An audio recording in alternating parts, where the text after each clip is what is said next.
At this point, we got to give it up to Dave Chappelle. He's the bravest man in entertainment by far. He's the bravest, bro. Like, Dave Chappelle, as a comedian, has done a great job at tackling each and every issue that's relevant at the time without mincing his words. Like, when the trans issue was at the forefront of America, Dave Chappelle was brave enough to make jokes about trans people. All right, now, Dave Chappelle is so brave that outside of the trans stuff, he moved on and even tackled another group that most black folks won't ever touch. We find out that these aliens are originally from Earth, that they're from an ancient civilization that achieved interstellar travel and left the Earth thousands of years ago. Some other planet they go to, and things go terrible for them in the other planet. So they come back to Earth, decide that they want to claim the Earth for their very own. It's a pretty good plot line, huh?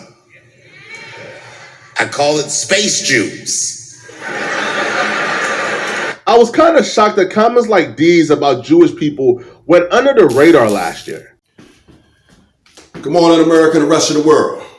Xander J. Hobson here, comedian, director and producer of boxing documentaries, and troll to those who need trolling. This here is another episode of The Devil's Advocate, brought to you by the Brilliant Artist Movement. Folks, I'm trying to grow this here platform, so please subscribe, like this video, share it, and by all means, leave a comment in the comment section because I enjoy checking out the feedback from these videos that I make, as well as exchanging opinions and points of views with you all. I cannot stress enough, I need you to hit the like and the share button because it has been brought to my attention that my subscribers aren't getting the notifications when I put out videos. Fancy that. So anyway, right? Big shout out to the blogger, Poetik Flakko. That's my guy. I follow him.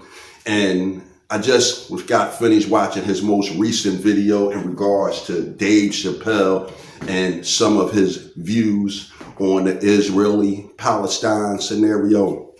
Dave Chappelle up in Boston over the weekend doing a comedy show where he caused quite a bit of stir when he spoke on Israel and Palestine.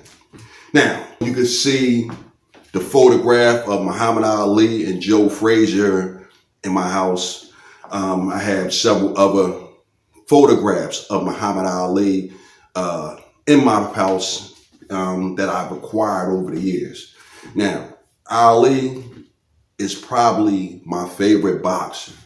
Not so much because of his boxing ability. There are a lot of guys that I think was better.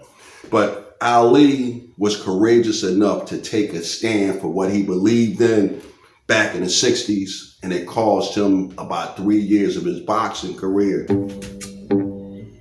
It has been said that I have two alternatives. Either go to jail or go to the army. But I would like to say that there is another alternative, and that alternative is justice. Ladies and gentlemen, Mr. Muhammad Ali has just refused to be inducted into the United States Armed Forces. He refused induction on the grounds of his religious convictions on war.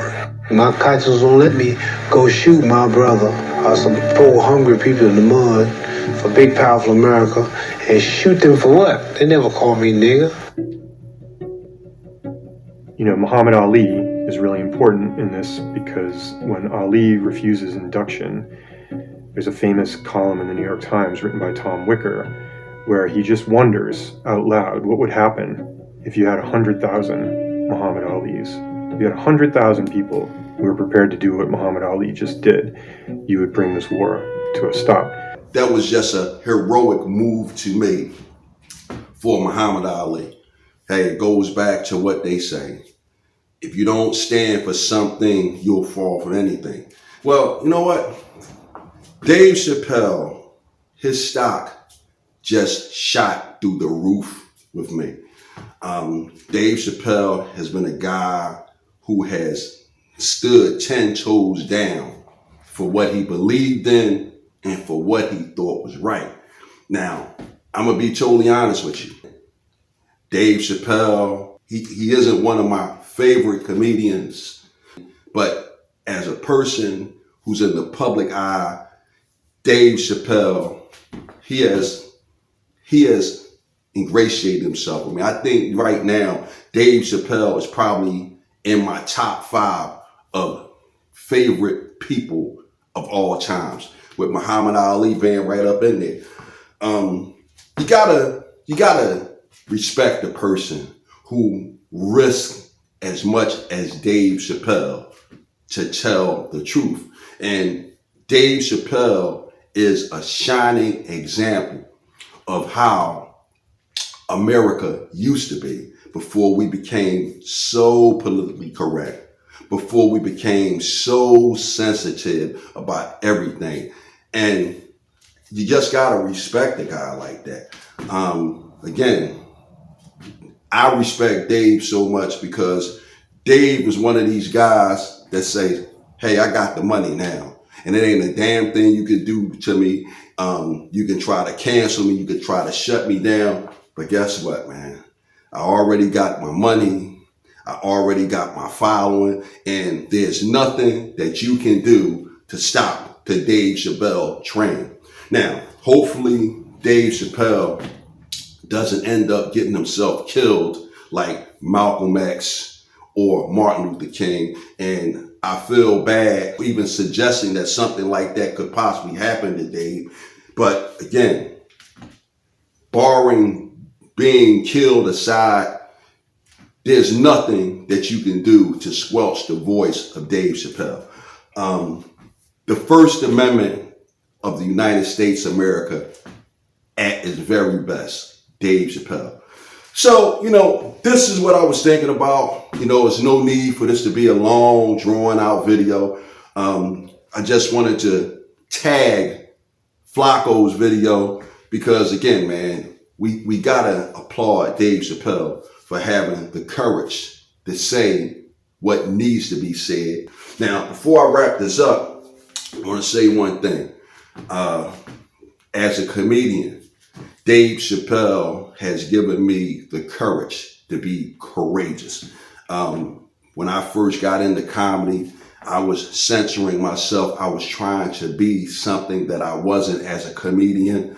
I initially tried to be a clean comic and come off with a Bill Cosby, Sinbad style of comedy, but that's not who and what I am. I'm not a guy that have to be spewing obscenities out of my mouth in every sentence, but I'm the type of guy, I live the life of a prize fighter. I live the life of a criminal. I live the life of a serviceman.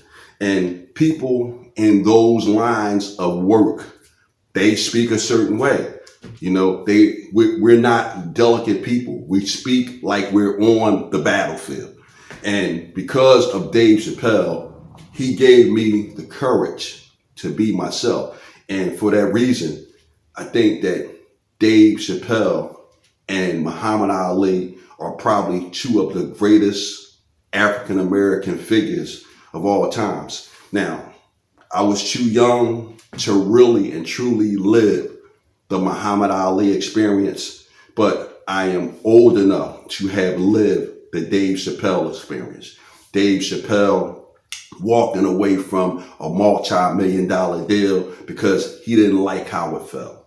Dave Chapelle enduring the feedback from his comments about the LGBTQ, and now Dave Chapelle having to weather the storm of his comments in regards to what's going on over in Israel and Palestine.